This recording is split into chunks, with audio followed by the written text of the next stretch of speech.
Dr. Visput, if I could begin with you. Good afternoon. You worked with convicts, with murder convicts, serial killers in Tihar. And I think the question largely that everyone's asking right now is, how does someone actually go to this extent of not just committing a murder, but attempting to cover it up in the most gruesome manner possible? And more often than not, the answer people tend to offer is mental health issues. Is that the case? In every case, the mental health issues is not the problem, but what we learned in psychiatry is there is antisocial personality disorder or antisocial personality, in which the people having such antisocial personality, they have absolute disregard towards law. They cannot respect people, they cannot follow the rules and regulations, and they can hurt people in any way and can do any serious crime. So I think the murderer might be having such issue, because of which he murdered his girlfriend, and he did not think anything about disposing of such body in such a heinous way. Dr. Raheja, what do you think? Good afternoon.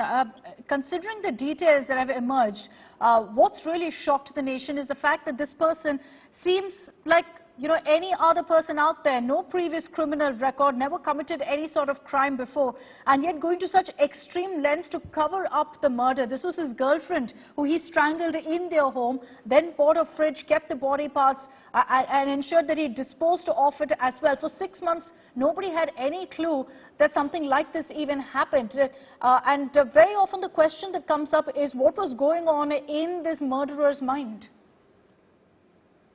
So I think the meticulousness with which everything is planned and executed post the murder, because we don't really know the circumstances of the murder. It may have been preconceived and pre-planned, or it may have been impulsive. We do not know the exact details yet.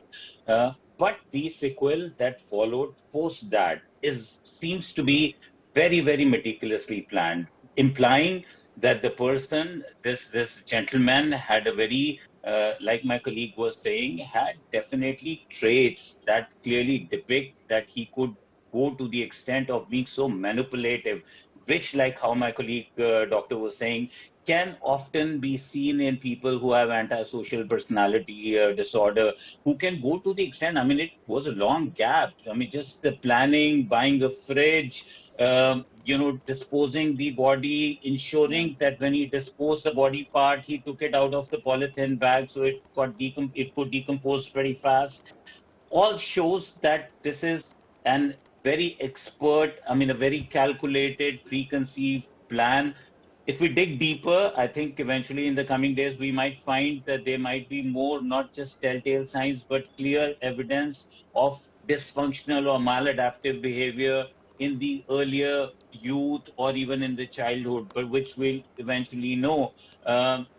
Suddenly, for somebody to come up with such intent, planning, and execution, and evading the law and the agencies for 6 months cannot be impromptu. It cannot just something that springs up. I think it would have more precedence to it once we dig deeper to it. So I think another aspect of this, Dr. Raheja, before I bring in Dr. Vispute again, is about how this is a grim reminder of so many other TV series, documentaries about serial killers that we've seen.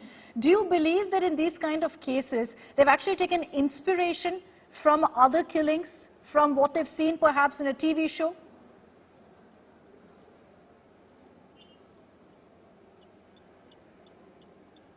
Dr. Raheja?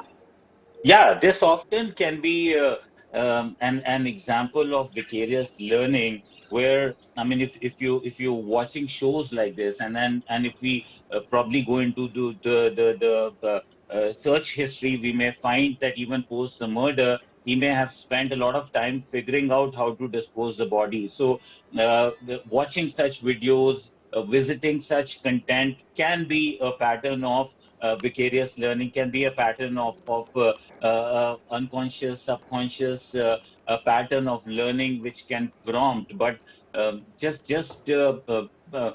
prompting somebody to actually go to the extent of killing somebody whom you claim you loved, requires a lot more. It's not that somebody who's just exposed to videos or documentaries or movies like this would be prompted to go to the extent of killing. I mean, it needs a lot more of vulnerability, a diathesis, maybe also a genetic diathesis, a predisposition, which is a lot more. I mean, so essentially, what I'm saying is that just looking at that cannot be a reason why somebody will go to the extent of deciding to kill your beloved, your girlfriend whom you claim you loved. So I mean, that may have contributed to a person, to a mind that was vulnerable, that had the predisposition. And like Yeah. we say, in a lot of cases, there are biological predisposition, there are psychological predisposition, and then of course the social environmental milieu, which tends to become conducive,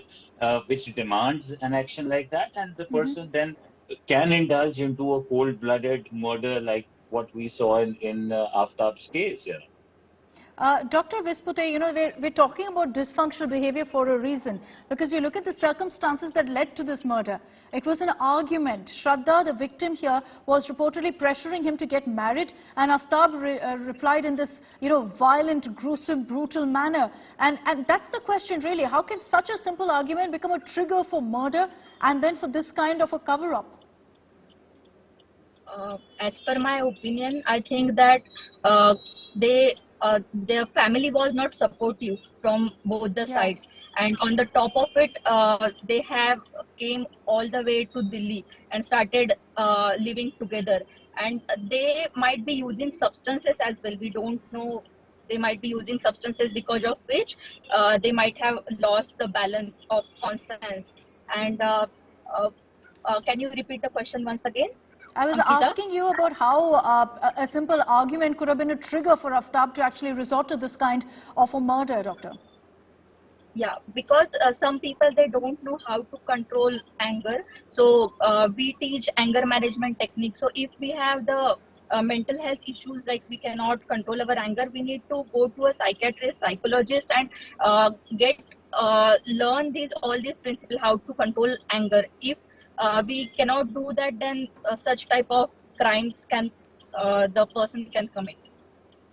Dr. Vispute, as someone who's interacted with these kind of convicts, with men and women who've resorted to these kind of heinous crimes and perhaps acts like what Aftab has committed, what do you see as the common thread among all of them, a characteristic trait perhaps?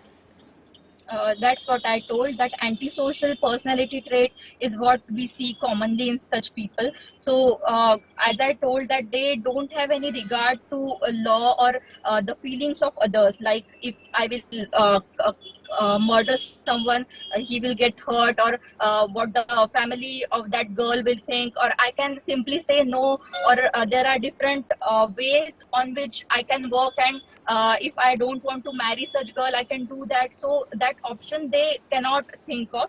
They are impulsive, so they on the heat of moment they can act on such impulse, and they can do anything with very cold mindset, and they will not feel guilty about it because they have callous attitude towards such sensitive things. Yeah, and that's clear in the So fact that that this happened 6 antisocial months back. personality trait is the common thing which we saw in the jails.